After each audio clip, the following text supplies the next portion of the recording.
10 hari yang lalu Ibu Ayu menghubungi saya, meminta saya untuk menyampaikan firman Tuhan pada malam hari ini. Tema yang saya pilih ada 3 pilihan yang diberikan kepada saya. Tema yang saya pilih untuk malam hari ini adalah biarkan anak-anak itu datang kepadaku, ya. Saya akan share PowerPoint saya. Biarkan anak-anak itu datang kepadaku. Saya mengambil dari Markus 10 ayat 13 sampai 16. Markus 10 ayat 13 sampai 16. Ini ada biodata saya, ada email, ada WA dan Line. Silakan Bapak Ibu jika ingin bertanya nanti lebih jauh atau ingin menghubungi saya, silahkan ya. Saya mengambil Markus 10 ayat 13 sampai 16. Saya mengambil dari terjemahan baru edisi kedua. Saya bacakan untuk kita semua ya.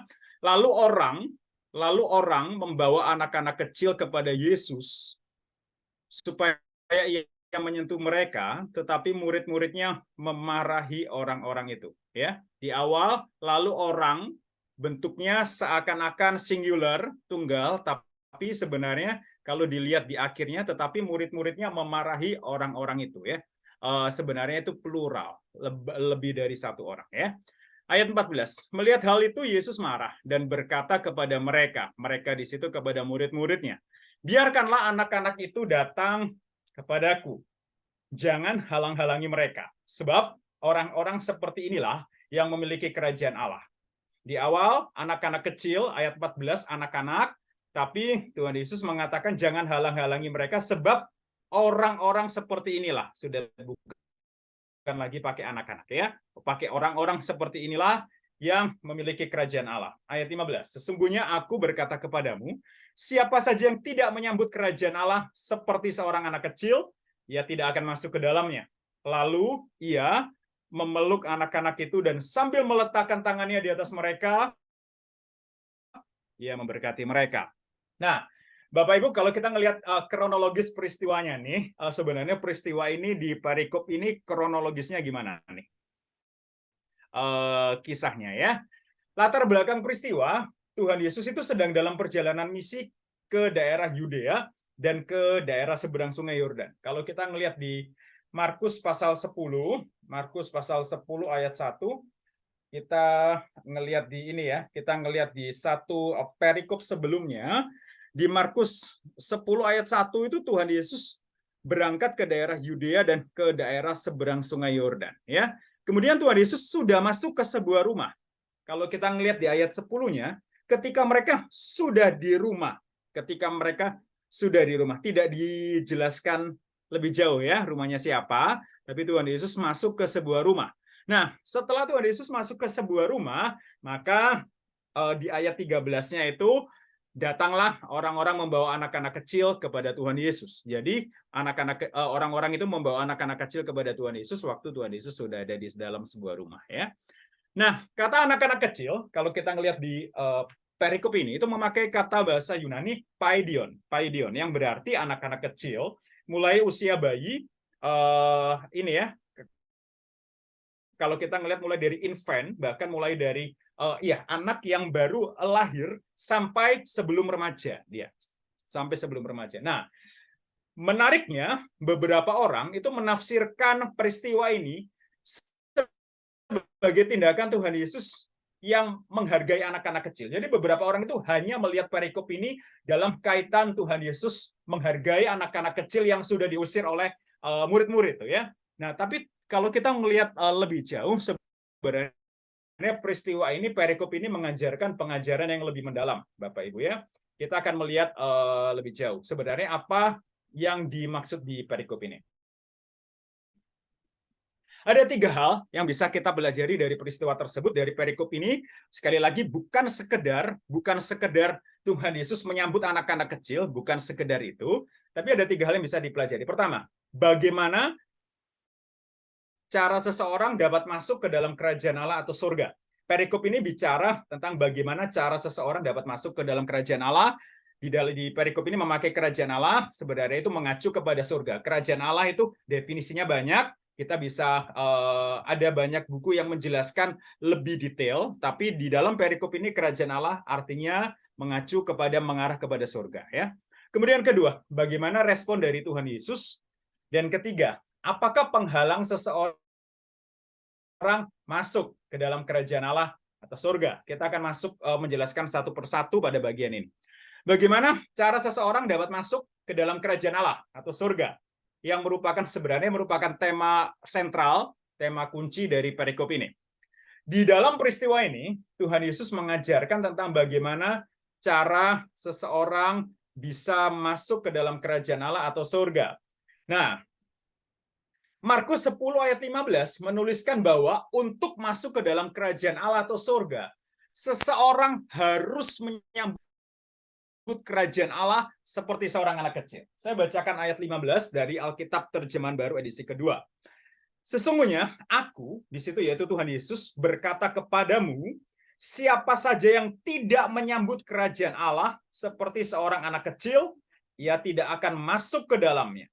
Siapa saja yang tidak menyambut kerajaan Allah seperti seorang anak kecil, ia tidak akan masuk ke dalamnya. Jadi, untuk masuk ke dalam kerajaan Allah atau surga, seseorang harus menyambut kerajaan Allah seperti seorang anak kecil. Nah, pertanyaannya, ini kan masih abstrak ya Bapak Ibu ya, masih abstrak, belum konkret. Gimana sih wujud menyambut kerajaan Allah seperti seorang anak kecil? Bagaimana cara menyambut kerajaan Allah seperti seorang anak kecil sehingga kita bisa masuk ke dalamnya? Nah, beberapa orang itu menafsirkan begini.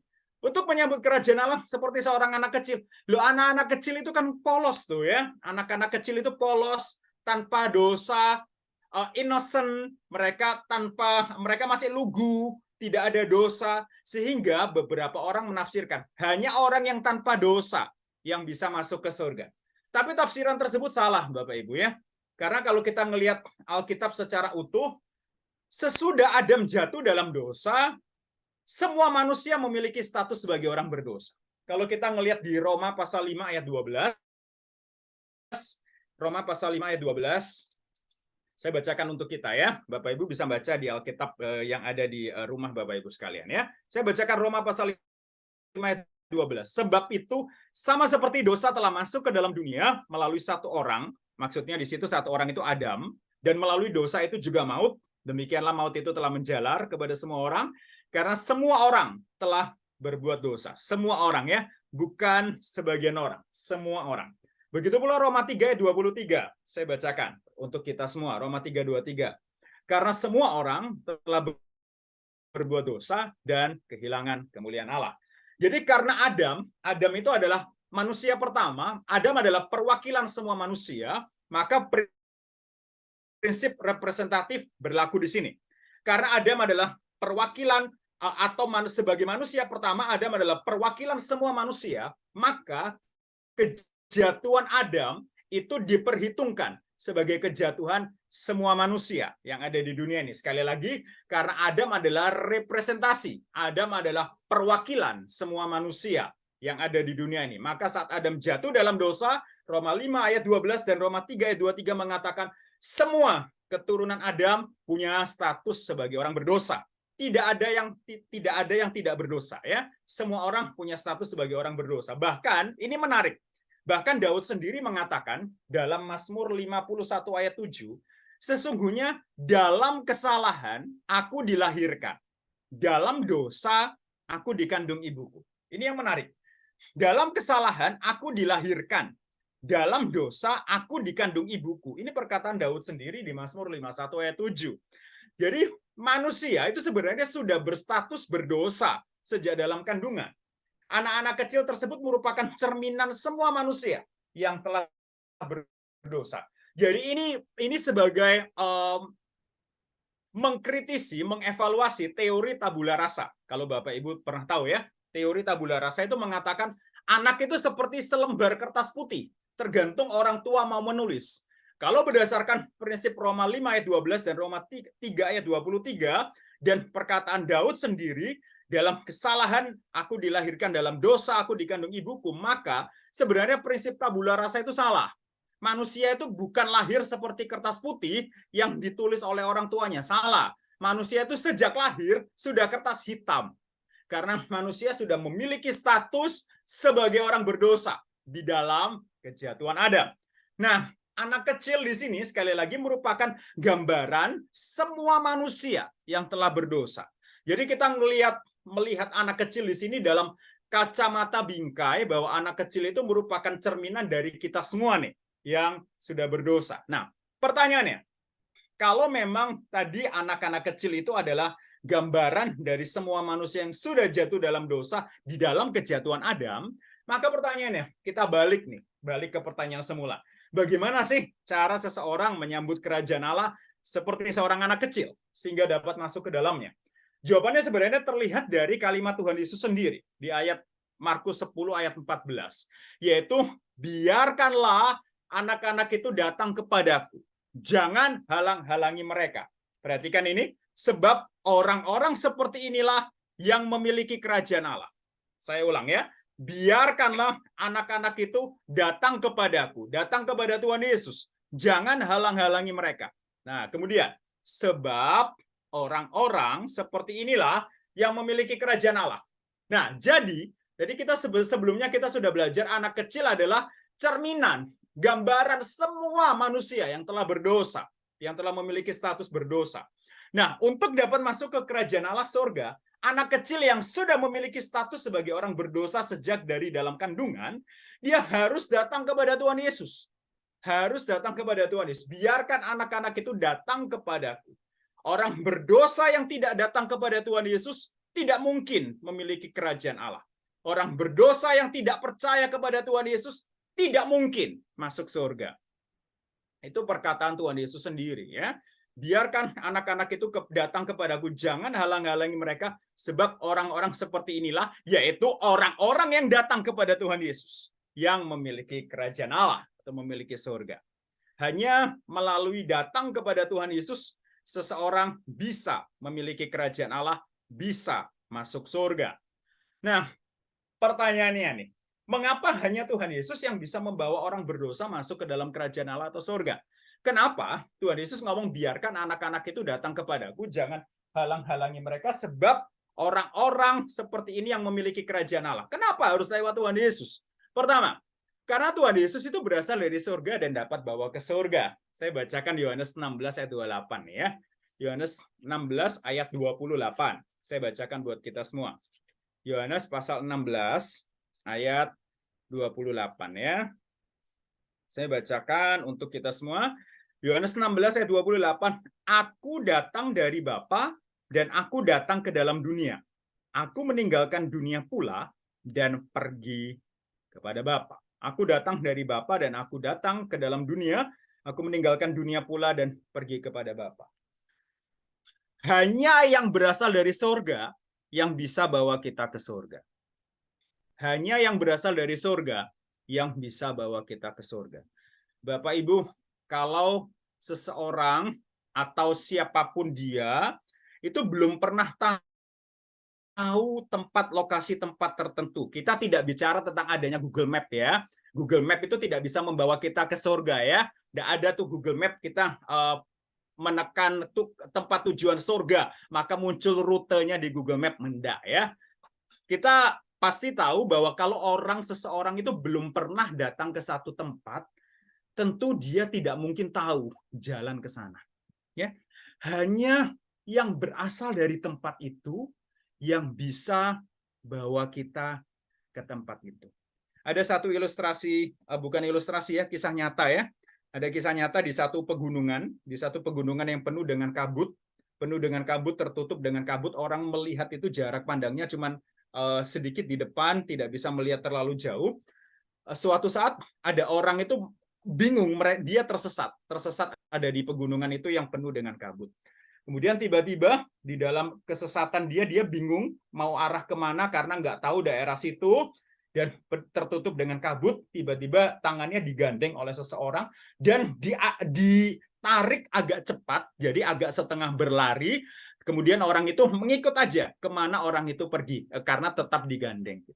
Kemudian orang itu akhirnya pergi sampai ke satu tempat yang sudah cerah dan tidak ada lagi kabut dan sudah sampai di tempat yang selamat. Kemudian orang yang digandeng tadi bertanya, loh, Bapak kok bisa tahu daerah sini? Ini kan tempat penuh dengan kabut ya.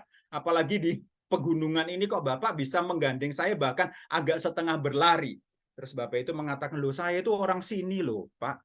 Saya orang sini ya, saya pasti tahu rute-rutenya dong. Saya pasti tahu kemana saya harus pergi. Jadi saya nggak khawatir nih. Saya nggak khawatir meskipun ada kabut, saya tahu jalan ke sana. Hanya yang berasal dari surga yang bisa bawa ke surga. Bapak Ibu jangan percaya kepada orang yang bukan berasal dari surga. Tuhan Yesus berasal dari surga karena dia adalah 100% Tuhan dan 100% manusia. Tuhan Yesus kan punya dua natur tuh ya. Tuhan Yesus 100% Tuhan dan 100% manusia. Tuhan Yesus 100% Tuhan karena dia berasal dari surga. Dan hanya Tuhan Yesus yang bisa bawa kita ke surga. Kedua, kenapa hanya Tuhan Yesus yang bisa membawa orang berdosa masuk ke dalam kerajaan Allah atau surga? Karena Tuhan Yesus tidak berdosa. Bapak Ibu, kalau mungkin nggak sih kalau orang buta menuntun orang buta? Pasti jatuh ya. Orang buta menuntun orang buta, di depan ada jurang, di depan ada sumur, di depan ada bahaya, sama-sama berbahaya, sama-sama bisa jatuh ke sumur. Jangan bersandar kepada manusia yang sama-sama berdosa. Sekali lagi ya, jangan bersandar kepada manusia yang berdosa.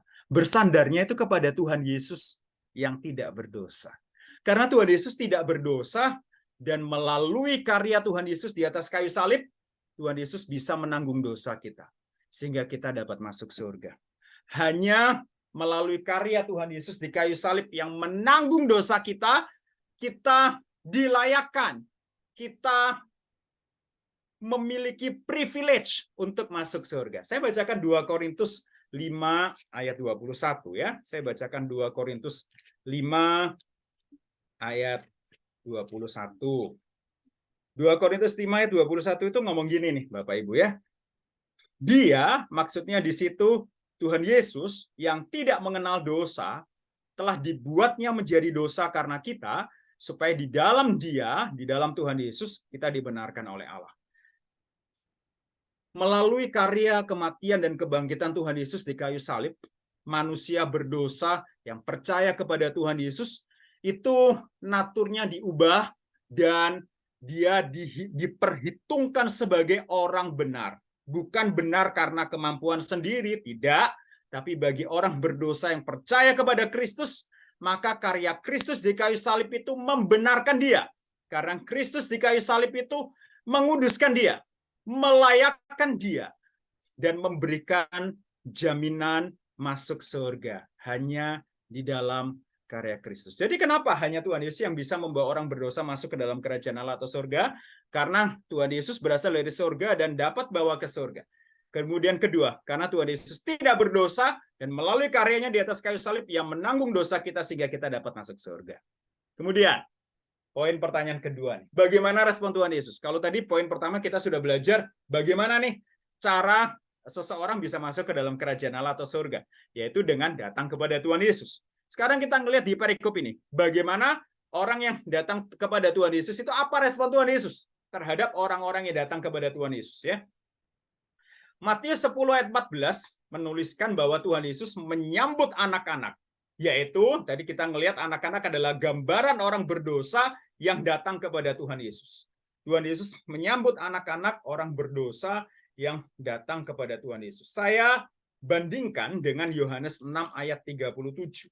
Saya bandingkan dengan Yohanes 6 ayat 37. Saya bacakan buat kita semua ya. Semua yang diberikan Bapa kepadaku akan datang kepadaku, dan ini poinnya. Siapa saja yang datang kepadaku, ia tidak akan kubuang.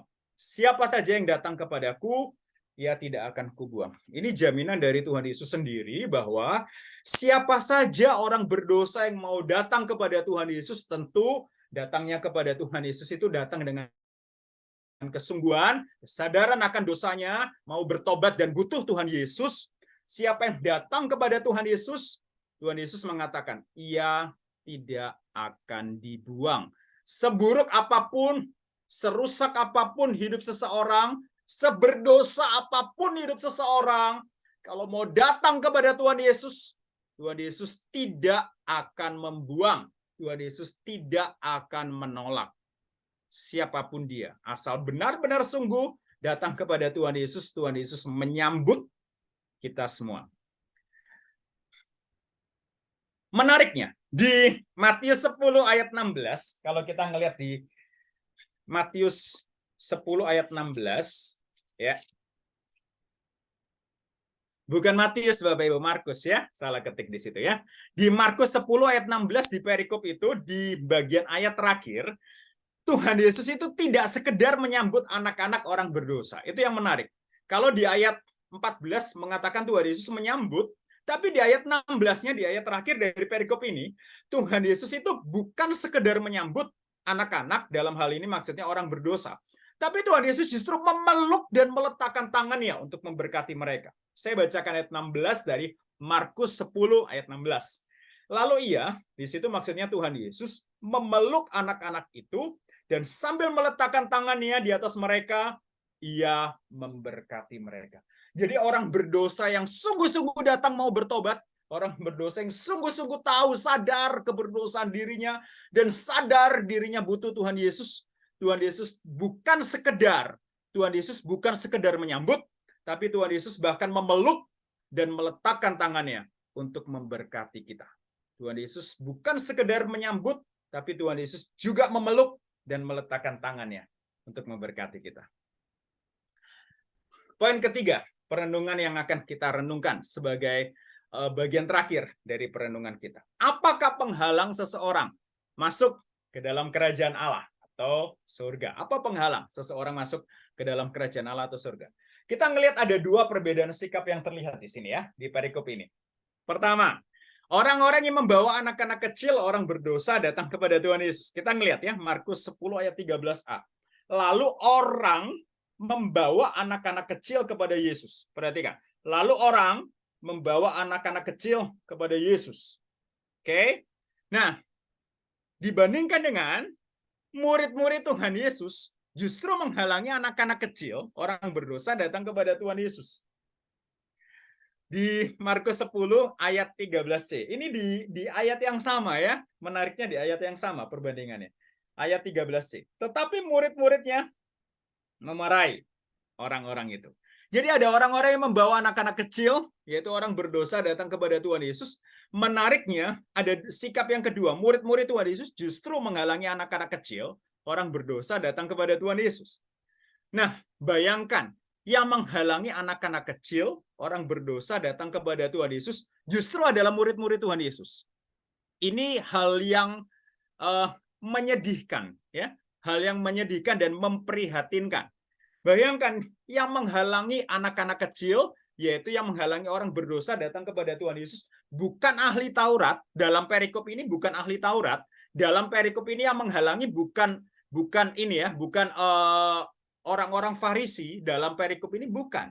Dalam perikop ini yang menghalangi anak-anak kecil, orang berdosa datang kepada Tuhan Yesus, justru adalah murid-murid Tuhan Yesus. Loh, harusnya kan murid-murid Tuhan Yesus diutus menjadi menjadi penjala manusia ya. Ingat waktu Tuhan Yesus memanggil murid-murid pertama kali, aku memanggil engkau bukan lagi menjadi penjala ikan, tapi penjala manusia. Justru murid-murid harusnya diutus untuk membawa orang datang kepada Tuhan Yesus, tapi justru murid-murid yang menghalangi orang berdosa datang kepada Tuhan Yesus. Nah, pertanyaannya, mengapa murid-murid Tuhan Yesus menghalangi orang-orang kecil atau orang berdosa datang kepada Tuhan Yesus? Loh, kok bisa sih? Murid-murid yang harusnya menjala manusia, murid-murid yang harusnya membawa orang datang kepada Tuhan Yesus, kok justru menghalang-halangi orang berdosa, dalam hal ini anak-anak kecil, datang kepada Tuhan Yesus? Jawabannya adalah karena murid-murid Tuhan Yesus tidak mau direpotkan dengan anak-anak kecil dan orang-orang berdosa tersebut. Lihat, tadi kita ngelihat kronologis peristiwanya, itu anak-anak kecil yang datang. Anak-anak kecil nanti bisa merepotkan, bisa bikin ribut, bikin gaduh, bikin masalah, lari-lari ke sana ke sini. murid-murid Tuhan Yesus tidak mau direpotkan dengan anak-anak kecil. Dalam hal ini sekali lagi anak-anak kecil adalah gambaran dari semua orang berdosa. Murid-murid merasa bahwa dirinya sudah diselamatkan kok, sehingga dia tidak peduli dengan keselamatan orang lain.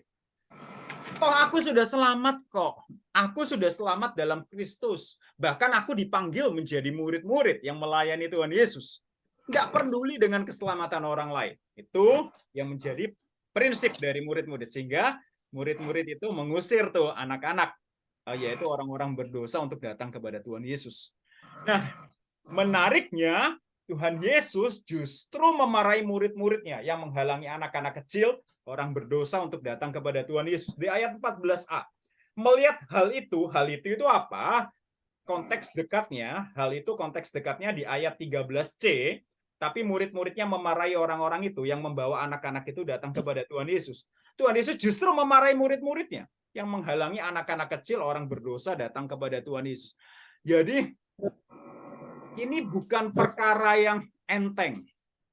Ini bukan perkara yang ringan, yang tidak mendatangkan dampak apa-apa kalau seseorang orang Kristen menjadi penghalang orang datang kepada Tuhan Yesus. Tidak. Ini hal yang serius pada orang Kristen, murid Tuhan Yesus yang tidak mau direpotkan dengan keselamatan orang lain. Kalau ada murid Tuhan Yesus yang tidak peduli dengan keselamatan orang lain, ada konsekuensi serius yang Tuhan Yesus sudah tuliskan dan sampaikan di perikop ini. Tuhan Yesus memarahi murid-muridnya yang menghalangi orang-orang berdosa untuk datang kepada Tuhan Yesus.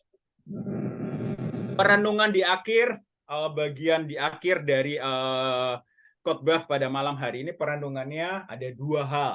Pertama, kita semua ini orang berdosa ya Bapak Ibu ya. Tadi kita sudah melihat di Roma 5 ayat 12 dan Roma 3 ayat 23. Di dalam kejatuhan Adam, kita semua punya status sebagai orang berdosa. Nah, pertanyaannya, kalau kita semua orang berdosa, sudahkah kita datang kepada Tuhan Yesus yang bisa mengubah dan menyelamatkan kita? Sudahkah kita datang kepada Tuhan Yesus yang dapat mengubah dan menyelamatkan kita? Keselamatan bukan bicara tentang Anda, kita semua pelayanan, tidak. Pelayanan tidak menjamin seseorang sudah selamat. Ya, Matius 7 itu mengatakan dengan jelas pada akhir zaman akan banyak orang yang mengatakan, Tuhan, Tuhan, bukankah aku sudah bernubuat, aku sudah mengusir setan, aku sudah melakukan tanda-tanda mujizat demi namamu. Demi namamu. Tapi Tuhan Yesus mengatakan, aku tidak kenal kamu. Nyalah daripadaku kamu sekalian pembuat kejahatan. Kita bisa mengaku sebagai orang yang sudah diselamatkan, tapi pertanyaannya, Tuhan Yesus mengakui kita nggak sih? Kita mungkin bisa mengaku sebagai orang yang sudah diselamatkan, tapi pertanyaannya Tuhan Yesus mengakui kita nggak? Kalau kita itu sungguhan sudah diselamatkan. Kalau kita sudah sadar diri kita berdosa, sudahkah kita datang kepada Tuhan Yesus yang bisa mengubah dan menyelamatkan kita? Roma 6 bicara tentang perubahan natur. Perubahan natur dari manusia lama. Dari manusia lama, orang-orang yang sudah berdosa, statusnya diubah menjadi orang yang dibenarkan, orang yang dikuduskan, yang diubah oleh Tuhan Yesus. Yohanes 3:16, kita sudah tahu isinya. Karena begitu besar kasih Allah akan dunia ini, sehingga ia mengaruniakan anaknya yang tunggal, anaknya itu hanya tunggal, satu saja yang bisa menyelamatkan, yaitu Tuhan Yesus, supaya barang siapa yang percaya kepadanya tidak binasa, melainkan beroleh hidup yang kekal. Sudahkah kita sungguh-sungguh datang kepada Tuhan Yesus yang bisa mengubah dan menyelamatkan kita? Kalau kita belum diselamatkan oleh Tuhan Yesus, mari, ini kesempatan istimewa malam hari ini, tidak kebetulan kalau firman hari ini menyapa Bapak Ibu sekalian, tidak kebetulan, mari kalau memang kita belum diselamatkan oleh Tuhan Yesus, buka hatimu, buka hati kita semua. Kita mengaku dosa, Tuhan Yesus, aku sudah berdosa, ampuni dosaku, aku sudah berdosa, ampuni dosaku, aku mau datang kepada Tuhan Yesus, aku mau percaya kepada Tuhan Yesus sebagai Tuhan Juru Selamat satu-satunya. Katakan doa itu dimanapun Bapak Ibu berada. Aku sudah berdosa Tuhan Yesus, ampuni dosaku, aku mau percaya kepada Tuhan Yesus sebagai Tuhan Juru Selamat satu-satunya. Buka hatimu untuk Tuhan Yesus, karena hanya Tuhan Yesus yang bisa mengubah dan menyelamatkan kita. Kemudian poin perenungan kedua untuk kita malam hari ini adalah setelah kita diselamatkan nih, apakah kita juga sudah membawa orang-orang lain kepada Tuhan Yesus agar mereka juga diselamatkan? Saya bacakan 1 Korintus 9 ayat 16. 1 Korintus 9 ayat 16 ya. Saya bacakan untuk kita semua. 1 Korintus 9 ayat 16. Jika aku memberitakan Injil, aku di situ maksudnya adalah Paulus ya. Jika aku memberitakan Injil, aku tidak mempunyai alasan untuk memegahkan diri. Sebab hal itu maksudnya memberitakan Injil merupakan keharusan bagiku. Celakalah aku jika aku tidak memberitakan Injil. Celakalah aku jika aku tidak memberitakan Injil. Kalau kita sudah diselamatkan loh, kalau kita sudah diselamatkan, kita mendapatkan hadiah terbesar. Kita mendapatkan hadiah terbesar di dunia ini, yaitu keselamatan di dalam Tuhan Yesus. Masa kita tidak rindu orang lain diselamatkan? Masa kita tidak ingin orang lain untuk diselamatkan? Cara membawa orang untuk diselamatkan, caranya melalui Injil yang dibagikan melalui beragam metode ya. Orang diselamatkan pasti melalui Injil, caranya bermacam-macam. Bisa kita, yang saya lakukan sampai sekarang, bisa kita membagikan traktat. Traktat itu bahan-bahan penginjilan, buku-buku penginjilan kecil di jalan-jalan raya. Bisa kita membagikan link khotbah-khotbah yang bersifat penginjilan. Bisa kita langsung penginjilan pribadi, menyampaikan bahwa Tuhan Yesus adalah Tuhan dan Juru Selamat yang bisa mengampuni dosa. Apapun itu, apapun caranya, Injil harus kita sampaikan. Injil harus kita sampaikan. Bisa juga misalnya kita masang status WA atau kita masang di Instagram kalimat-kalimat yang terkait dengan Injil Yesus Kristus. Itu akan menjadi alat Tuhan. Tuhan akan memakai untuk bisa menyelamatkan orang-orang yang belum percaya kepada Tuhan Yesus. Apakah kita sudah membawa orang-orang lain kepada Tuhan Yesus agar mereka juga diselamatkan? Atau jangan-jangan kita seperti murid-murid Tuhan Yesus yang tidak peduli dengan keselamatan orang lain. Aku tidak mau direpoti. Aku nggak mau direpotkan oleh urusan keselamatan orang lain. Masalah hidupku banyak. Kebutuhan hidupku banyak. Masalah kerjaan, masalah sekolah, pelayanan, sudah sibuk. Nggak peduli dengan keselamatan orang lain. Jangan-jangan kita seperti murid-murid Tuhan Yesus tuh, yang justru mengusir orang-orang berdosa datang kepada Tuhan Yesus. Kita berdoa buat mengakhiri perenungan kita. Bapa di surga, kami bersyukur firman Tuhan boleh menyapa kami pada malam hari ini, bahwa keselamatan seseorang bisa masuk ke dalam kerajaan Allah atau surga itu hanya melalui datang kepada Tuhan Yesus. Kami bersyukur Tuhan Yesus mau mati dan bangkit dan menjadi satu-satunya jalan kepada surga. Kami bersyukur Tuhan Yesus sudah menebus dosa kami di kayu salib, dan Tuhan Yesus menganugerahkan surga bagi setiap orang yang percaya kepada Tuhan Yesus sebagai Tuhan Juru Selamat. Kiranya Tuhan firman ini boleh tertanam bagi kami yang belum di dalam Kristus. Roh Kudus bekerja dengan kuasa-Mu melalui Injil untuk menggerakkan kami. Suatu saat kami akan datang kepada Tuhan Yesus supaya diselamatkan. Dan beri kami kerinduan Tuhan, supaya orang-orang lain juga boleh diselamatkan hanya di dalam Tuhan Yesus. Supaya Indonesia dimenangkan untuk Tuhan Yesus. Semua penduduk Indonesia, bahkan penduduk dunia, semua boleh mendengar Injil tentang Tuhan Yesus. Karena hanya Tuhan Yesus satu-satunya yang bisa menyelamatkan. Terima kasih penyertaan Tuhan dalam pemberitaan firman pada malam hari ini. Dalam nama Tuhan Yesus, Tuhan Juru Selamat satu-satunya yang hidup. Kami berdoa. Amin. Oke, terima kasih untuk penjelasannya. Ada lagi yang ingin bertanya, mumpung Pak Niko punya waktu?